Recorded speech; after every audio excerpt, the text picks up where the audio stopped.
À 2 ans, en 2015, le 17 mai, j'ai reçu une balle d'un fusil de chasse que j'ai pris dans mon épaule, qu'il est sorti au milieu de mon omoplate. On a assisté au mariage de ma nièce Natalia. On est venu fêter l'amour, la joie. Et le lendemain matin, à 10 h, on a vécu ce drame. Son beau-père, qui était en instant de divorce avec son épouse, il a décidé de finir avec tout le monde et on s'est retrouvés chez ma sœur 17 personnes et en fait, il a tué 6 personnes. Je suis la seule survivante. J'ai pensé à mes enfants, comment je vais serrer mes bras, mes petits-enfants. Avec une seule main, on devient vite handicapant. Hein. C'est fou, mais on ne se rend pas compte. On ne peut plus faire son lit, on ne peut plus repasser comme on veut, on ne peut plus faire du vélo. Ça veut dire que même avec une arthrodèse, la douleur, ça sera à vie. Quand ils m'ont sorti de coma au bout de 6 jours, j'ai tout de suite constaté que mon bras gauche, elle était en vie. Tout ce qui est nerfs et tout ce qui est muscle, qu'il était là. Moi, je me suis dit dans ma tête, il faut une prothèse pour que j'aurai moins mal aussi.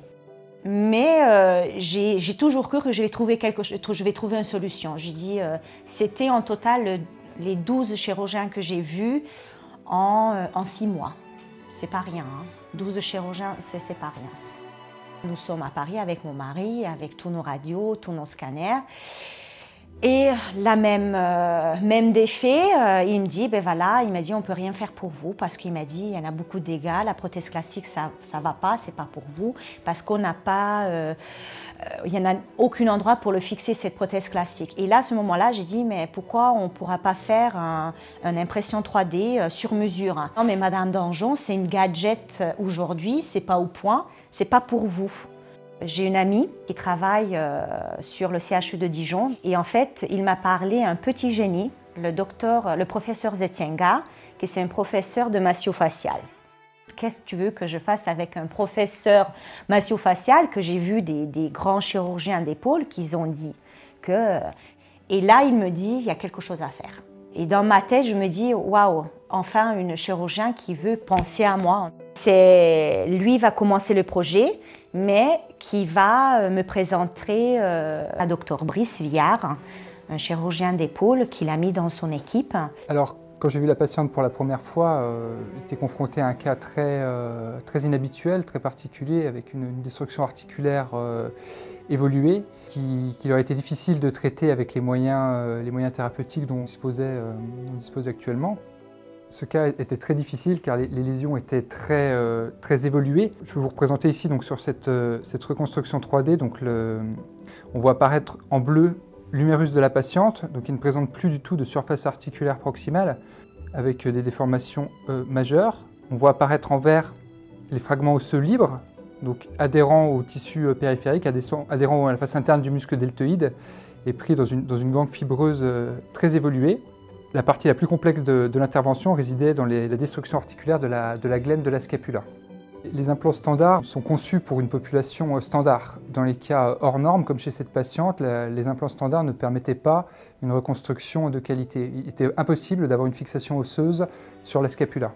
Ma collaboration avec Materialise m'a beaucoup servi, notamment sur toute la phase de planification préopératoire. Je trouvais qu'il y avait un vrai contact avec les ingénieurs et on a vraiment avancé pas par pas pour avoir un implant qui correspondait au mieux à la réalité de la chirurgie. Donc voilà, après la reconstruction, donc on peut voir les implants qui sont positionnés à la fois sur le versant huméral et sur le versant glénoïdien, donc une prothèse inversée d'épaule, avec ici une plaque qui correspond à l'ostéotomie de l'épine de relèvement pour corriger le calvicieux. Alors la patiente va très bien, je l'ai revue déjà à plusieurs reprises. On est maintenant à 4 mois de l'intervention, de laquelle elle a repris des mobilités articulaires tout à fait satisfaisantes. Elle est très satisfaite du résultat. Donc bien sûr avec la réserve que l'os s'intègre dans l'implant, ce qui est encore un peu tôt maintenant pour le dire. Mais les résultats à court et moyen terme sont très satisfaisants. Dès qu'il y a de la vie, il y en a de l'espoir. Mon but, c'est aider les gens, surtout aider moi-même, mais aider surtout les autres. Moi, je voulais sortir quelque chose de positif de ces drames. Du pas concentrer sur le mal, sur la haine, sur la douleur, mais tout ce qui est beau, tout ce qui est invisible. Pour le futur, ça ouvre quand même des possibilités de reconstruction dans des meilleures conditions et avec des meilleurs résultats possibles.